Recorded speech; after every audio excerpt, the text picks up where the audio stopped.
and it is time for us to check in on our new feature, which is called This Is Us.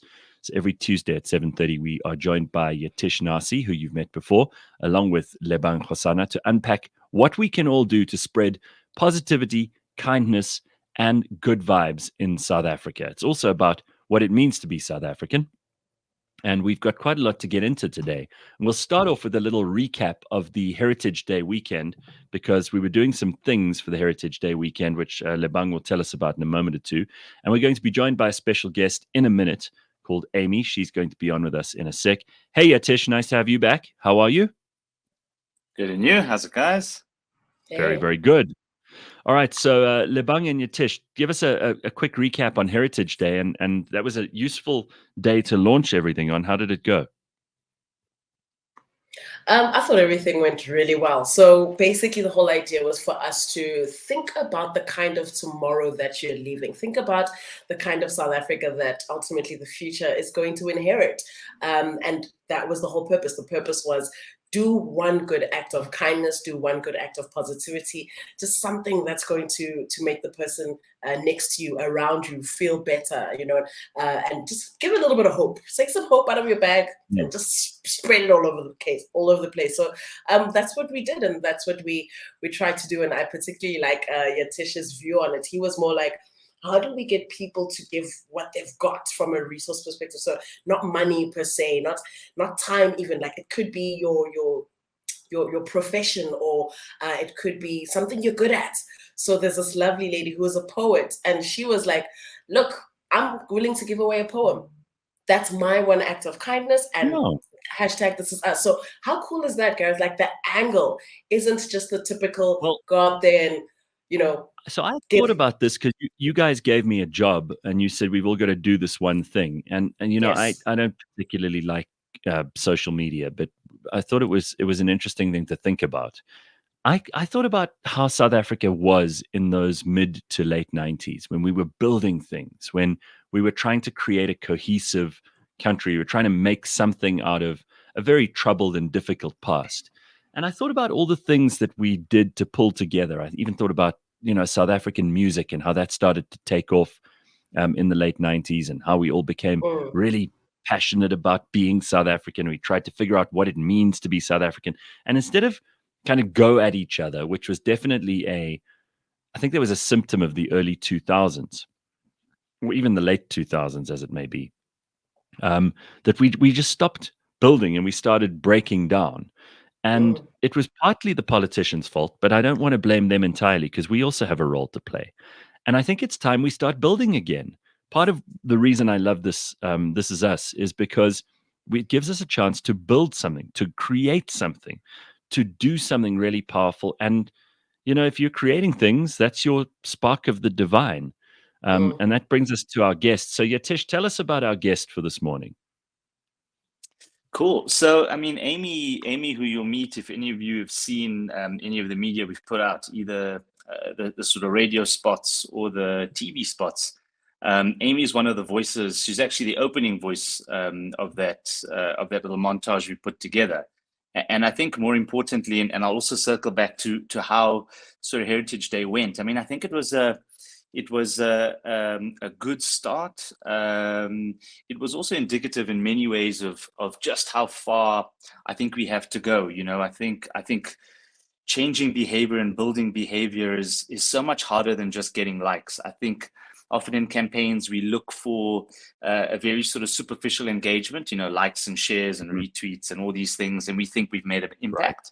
So I think, with this, we're trying to be a little bit more sincere and going, have we actually moved the needle? Have people behaved in the way that's consistent with This Is Us? And I think it does show that there's a long way to go. Having said that, the stuff that has come out is incredibly, incredibly encouraging. Even brands like sort of Vodacom picked it up organically. And the way they've integrated it has been great to see, because it's been through no council of ours. They just sort of integrated it. But Amy's voice, and why Amy's voice is critical, and many people like Amy, is whether it's likes or shares, or the reality is all three of us on the call, maybe with the exception of Lebang, Gareth, I don't know how old you are, but none of us are really going to see this thing bear fruit in a few years. But it's people like Amy who ultimately are going to bear the brunt of whether we behave properly or not. Yeah, And absolutely. so to get the youth is important, right? And Heritage Day is all about the inheritance we leave. So, Amy, it's a pleasure to bring you onto the show. How are you? It's a pleasure to be here. And I'm not going to lie, I'm kind of drowning in university work right now. So I'm doing fantastic this morning. So, Amy, I'm just going to give you a very brief introduction here and say that you are someone who's extremely passionate about our country. You're vocal about your opinion and what the adults are doing and what they haven't done and what you're going to inherit as a result of their good and their bad. And you're in Cape Town. You're originally from PE. You're 18 years old, and you're studying what? You're studying advertising, business. What are you doing? Yes. Visual communications, which has to do with marketing and graphic design and an amalgamation of all of those things. So let's talk about the future of South Africa and what you're feeling as someone who is going to inherit this country ultimately. What are the adults doing right and what are they doing wrong? And you could be very straightforward with us. We're not going to get hurt, I promise. Okay, amazing. Now, I think I'm going to start with the negatives. I definitely feel like there is a battle between people wanting to hold on to the old and people wanting to bring in the new. And I definitely feel like we haven't fully healed from 1994. I feel like we're still holding on to that and we're still holding on to the wounds that come with that. So I definitely think that it's becoming generational and we need to stop that. I definitely feel like parents that are more resistant to change are actually influencing their kids. And in the modern landscape where diversity is at the forefront, it's actually extremely damaging to their children as it can lead to ostracization in certain cases. I definitely feel that the adults of today are more open to being educated. I've actually seen a lot of my friends' parents being very open to being educated about new ways of thinking as well as new cultures. I definitely feel that we are influencing them to think a certain way. But at the same time, we are being shut down because, of course, parents are always right sometimes. You know, they always instill that sometimes. And I honestly, I do see that it's a good thing. But age, unfortunately, is not a defining factor of your wisdom. And I feel like some people forget that because they just think that you've lived longer, so apparently you know more. I don't know. I just feel like some people aren't very profound, even though they have exceeded me in age.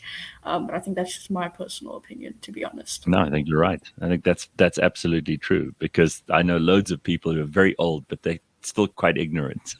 So don't feel bad about it. All right, what are we doing right? And what do you love about being South African? What for you is some of the stuff that makes you proud, that makes you excited, that puts a smile on your face when you wake up in the mornings here? I would definitely say the diversity in this country, it's unmatched. You can't find it anywhere else in the world. The plethora of languages that people speak, it's admirable to see that. It's admirable to see people, uniting. I mean, one instance of that is definitely the rugby. Everybody can unite over the rugby. It's like everybody just forgets how they feel and what side they're on, and they just come together. And I feel like we just need more moments of that. If we could just, encapsulate that into a legislation of sorts, I think it would be amazing. I think that do we really want them making it a law? It's a bit scary. More wait, let me just rephrase myself here. When I say into legislation, I mean more unification within the legislation we have now. I feel like there's not a lot of diversity, and I feel like by aiding that, people can learn more about their own cultures, and also about other people's cultures. I really think that our country is amazing with the amount of languages that we learn. I like that we're actually introduced to African language in school. Like I remember learning Xhosa in school, and I thought that was extremely helpful when it came to actually communicating with some of my peers. So I definitely think that the adults of the country did well by, promoting a sense of diversity in a very palatable way for us kids. I'm going to, I think most of us would agree with you on all of that stuff, but I'm going to challenge you just a little bit because there is, diversity just for diversity's sake doesn't necessarily mean a good thing either. You could have 200 people who all come from different places with different languages and different cultural backgrounds and all the rest, and you can have just a completely messed up situation. What I think makes us special in this country is when we decide to put our heads together and work towards something optimistic, positive, and constructive, then we can draw on everyone's experience in the most profound ways in order to achieve things. But if it's just diversity for the sake of looking like a rainbow cake, I don't think that necessarily achieves anything. And people are also tired of being sold this propaganda about how, the politicians have done something wonderful when we know that they haven't. So I'm just throwing that in as a proviso, because I know people in the comments will be saying, "Oh no, this sounds like the same old, same old." But I get what Amy's saying. Yeah, and I Gareth, agree with also I that think that completely. my take out as well out of what Amy's saying is if you just look at take rugby as an example, right? I think what it demonstrates is how hungry South Africans are for little wins. We're desperately looking to celebrate anything that demonstrates we are capable of being a winning nation, right? And I think we're so starved of it in other aspects. We're so starved of it in politics and legislation and service delivery and all of these other things that the poor rugby team are left carrying the burden of, if we're going to win something, it's those boys, because we're not winning. We're arguably not seeing a lot of victories come through, which in many ways, I guess, is the foundational thinking for This Is Us, which is to say there actually are victories. I mean, you look at some of the guests, the one guest you had the other day, you just never hear about that stuff. And it's the more we hear, the more I think it'll reframe the narrative of just how much goes on every day that is worth celebrating. And that builds the right momentum, outside of the sort of typical rainbow cake jazz that we think we need to celebrate. Well, what are the things that you think are holding us back, Lebang and Yatish? Because I think Amy's very well, she's articulated extremely well what the issues are from her point of view. What do you think are the things that hold us back? Because it's all good and well to have those feel-good moments, those euphoric highs when, our sports teams do well, or when we see pictures of kind of, Madiba walking out of prison and stuff. But they do tend to wear off very quickly. It's like a drug high. And then you come out of that and you're like, well, what do we got on a day-to-day basis to make us feel better? Because we can't have some sports team winning every day just to keep our high up. Yeah, no, definitely. From a more personal perspective, I would definitely say healing, which is quite closely related to what we spoke about earlier with Mbulelo. It's what are some of the issues that we're dealing with as a country? Number one, if we don't heal, we won't be able to get to the next place. And I see it a lot with my own two eyes. I see these brilliant minds that are just going to waste, that are rotting, just based on number one, sort of just being stuck in this old way of thinking, and number two, not really seeing a bigger life for themselves and a bigger world for themselves. And it's sad, just leaving the township is almost like an impossible thing for so many people.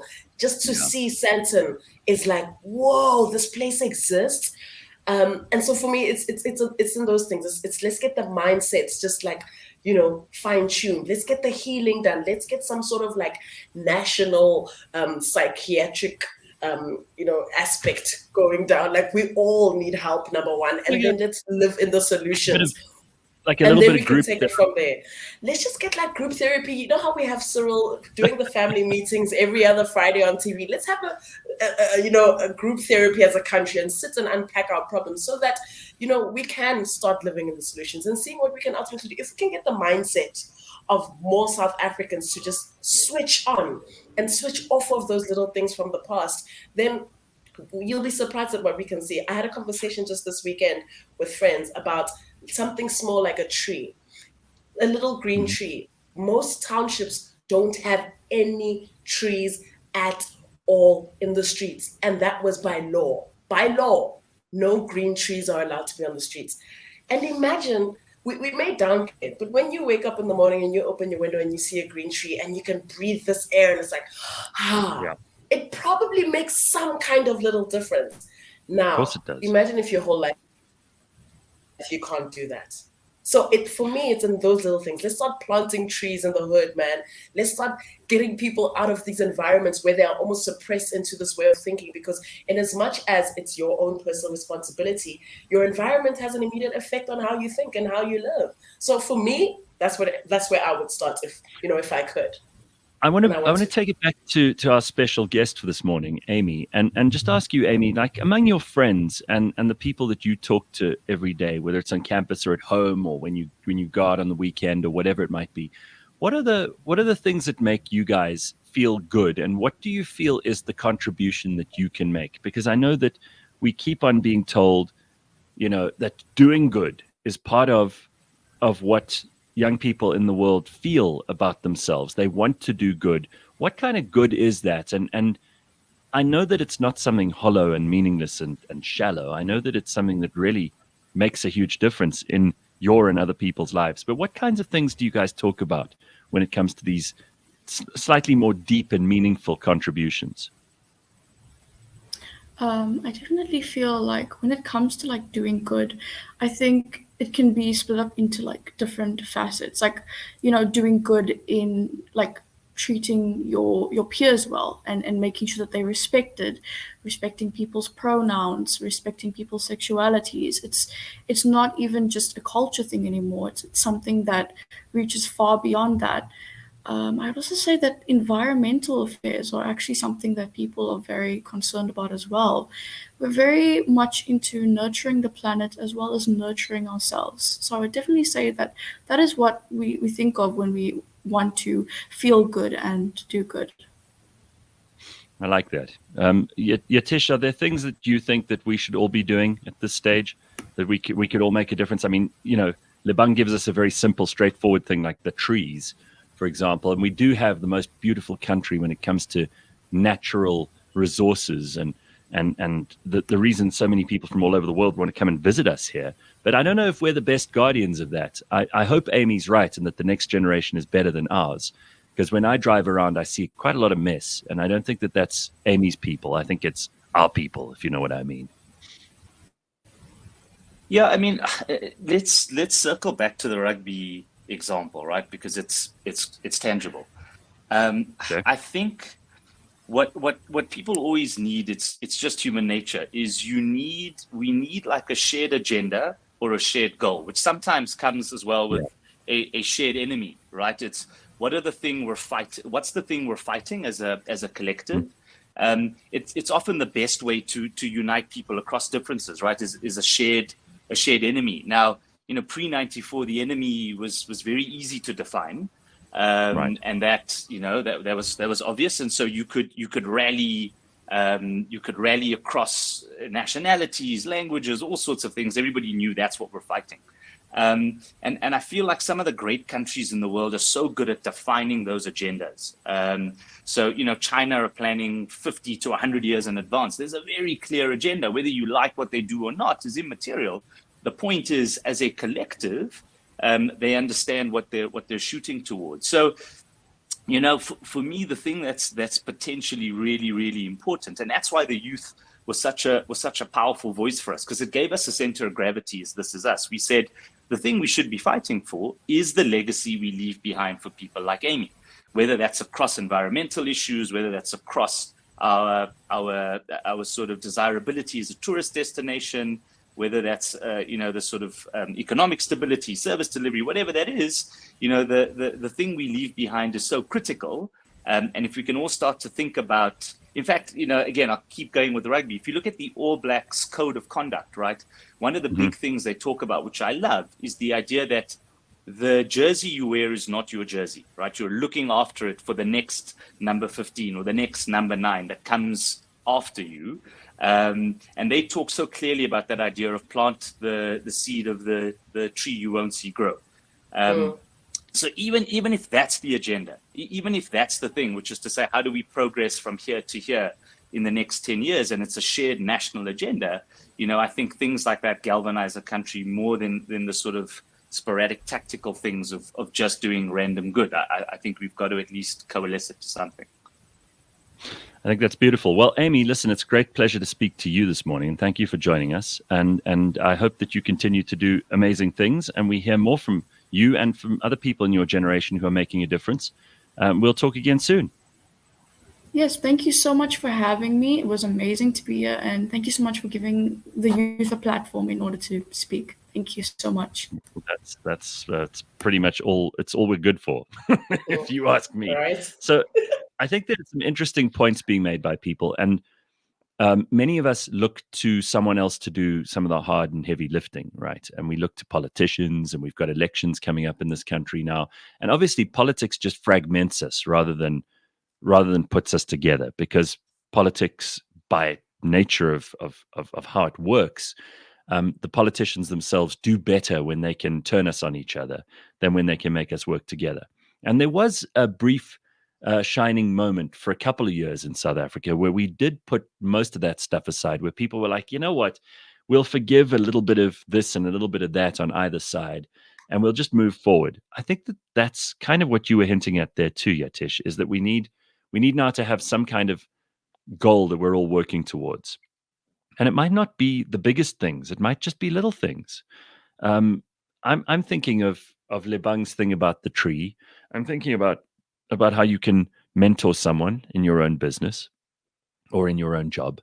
I'm thinking about how you can smile at somebody in the traffic rather than grimace at them, which unfortunately happens more than we'd like.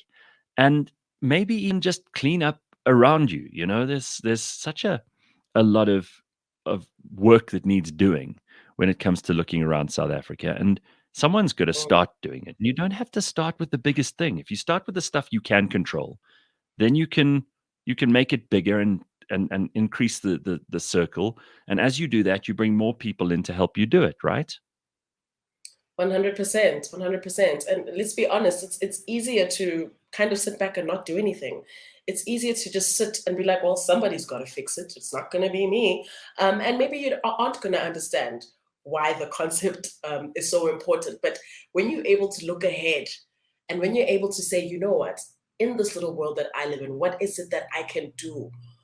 No matter how it sounds, just start, just do, and you will see that somebody is going to benefit from that.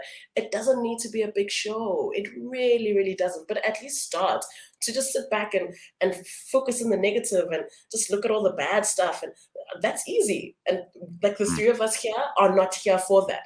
The three of us here are not here to. South Africans love to complain, don't they? I mean, that's a thing that we definitely have. I mean, we maybe don't complain as much as like the British do. They complain by far the most, but we're up there. And you see people get together and they start moaning almost straight away because it sounds cool. It's kind of like it's cool to moan because it means that you're dissatisfied because you think the world could be a better place. But actually, I mean, there are very few places in the world where people can live as well as we do. And I keep saying to people with this, with the lockdown and everything that's happened in this country and the fact that so many people are struggling, we still have it better than so many places in the world where the government is competent and they can force you to do things. Yeah, they can't. So it's great. We've got freedom in bucket loads, and we should be very, very thankful for that.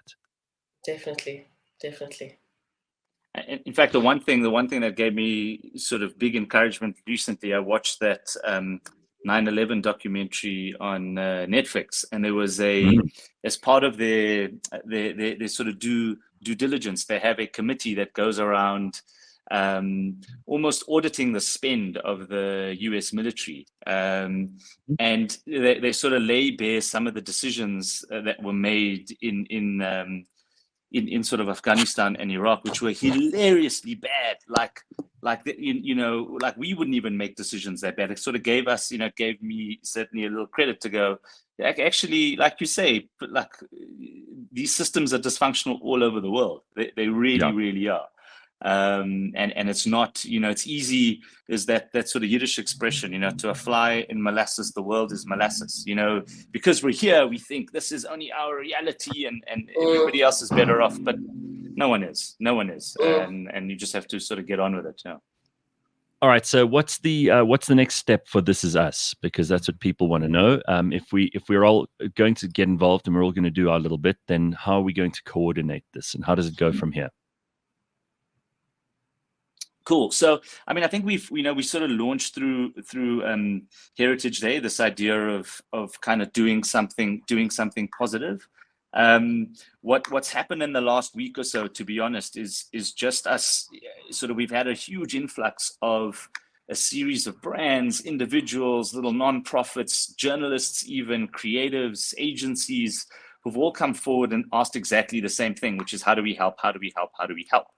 And for us, it's never been a situation of going, there's we want everyone to fall in line and do exactly this. I think every time a new voice joins our platform, they bring new perspectives, new opinions.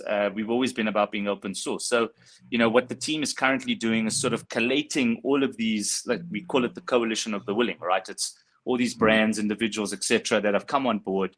And the next phase for us is to sort of bring all these minds together and to start plotting out those next 2 to 3 months. So again, if anybody's listening is wanting to get on board, I'd urge you to reach out through the website. So in the next few weeks, as we coordinate that sort of meeting of the minds, you could certainly be one of the voices that helps shape how we build that kind of national agenda or national vision. In other words, we're at the stage where we're still doing the architecture, and we very much want as many people with positive and constructive input to be a part of that architecture. So if you want to join up, we'll post all the links on cliffcentral.com after this discussion, and you can go and see what's available for you to help out with and for you to get involved with. And we would love to have as many South Africans, as many businesses, as many individuals, as many NGOs as possible come to the party, because this is the way we're going to take things forward. All right, listen, thank you so much, Yatish. Thank you so much, Lebang. It's been a busy morning, and I think it's good to check in with people like Amy. We're going to have many more guests, and Lebang, of course, has got her own show on a Thursday where This Is Us plays an important role. You can also listen to that Thursdays live, or if you want to get the podcasts, you can get those too. So have a happy day, everybody, and let's go out there and enjoy this beautiful South African spring, because if there's anything that makes me want to get involved in stuff, it's spring. I just absolutely love it. It's a good mood. All right, thanks, everybody. We'll check in with you tomorrow. And we'll be back here tomorrow morning, 6 a.m. too. Cheers, everybody. Bye.